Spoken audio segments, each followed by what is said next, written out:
يا اخي انا مستغرب ان من ساعة ما بدأ كاس العالم ما شفتش ولا لاعب واحد بس في منتخب حتى لو السعودي عامل ربع عضلة. وكل المدربين اللي بيطلعوا على السوشيال ميديا والنت فالحين فيه ان هو يقول لك اي لاعب كورة في الدنيا يقدر يعمل عضلات ويخش الجيم زي لعيب كمال الاجسام بالظبط. انا قلت لك 100,000 مرة مش اي حد يطلع على يوتيوب او تيك توك او اي منصة عموما يعمل كام فيديو يبقى مدرب. يا ابني ازاي لعيب كورة يخش جيم يعمل عضلات زي الناس العاديين؟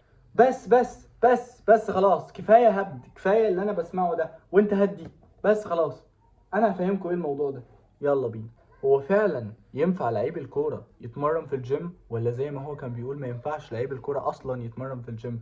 عادي جدا ان لعيب الكورة يتمرن في الجيم، عادي جدا ان لعيب الكورة يتمرن زي بالظبط بتوع كمال اجسام. ولكن الفكرة هنا ان لعيب الكورة بيبقى كل هدفه من التمرين في الجيم التقويات رقم واحد، ان هو ازاي يقوي المفاصل والعضلات اللي بتساعده على ركل الكرة وعلى الجري في قلب الملعب والركض.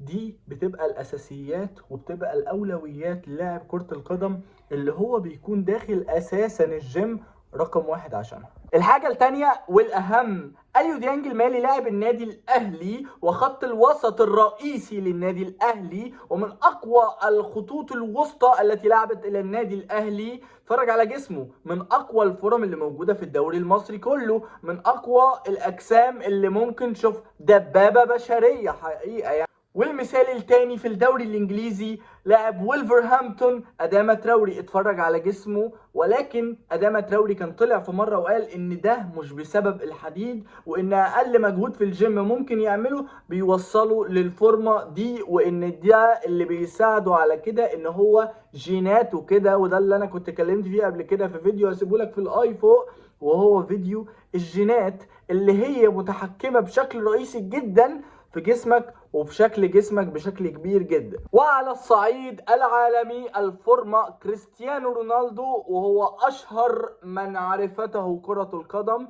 طبعا كريستيانو رونالدو اشهر واحد في موضوع الجسم دوت، ولكن كريستيانو رونالدو بيتمرن تمارين معينة بأنظمة معينة تخلي موجود في جسمه عضلات، ولكن مش بالشكل اللي انت متخيله. يعني مش هتلاقي العضلات قد كده، لا، جسم متقسم 6 باكس والباك ورا دنيا زي الفل، ولكن الراجل بيتمرن. واهم حاجة عنده في التمرين ازاي ان انا احافظ على جسمي، وازاي ان انا ابني جسم رياضي، مش ازاي ان انا ابني جسم مليان عضلات وضخم جدا جدا جدا، لان ده مش هدف لعيب الكورة. وبكده اكون جاوبتك وعرفتك ان العضلات والجيم ما بتقلكش ابدا وانت بتلعب الكورة في قلب الملعب. واوعى حد يضحك عليك ويقول لك كده، لان ده حاجه مش حقيقيه خالص، وجبت لك بالامثله ناس معينه على ارض الواقع. وفي نهايه الفيديو لو انت استفدت بجد ما تنساش تعمل لايك وتعمل سبسكرايب وتفعل زر الجرس عشان توصلك كل الفيديوهات اللي انا بنزلها اول باول في النوتيفيكيشن بره على التليفون او ايا كان الجهاز اللي انت بتتابعني منه. ما تنساش تشير الفيديو عشان يوصل لاكبر عدد من الناس. ومع السلامه.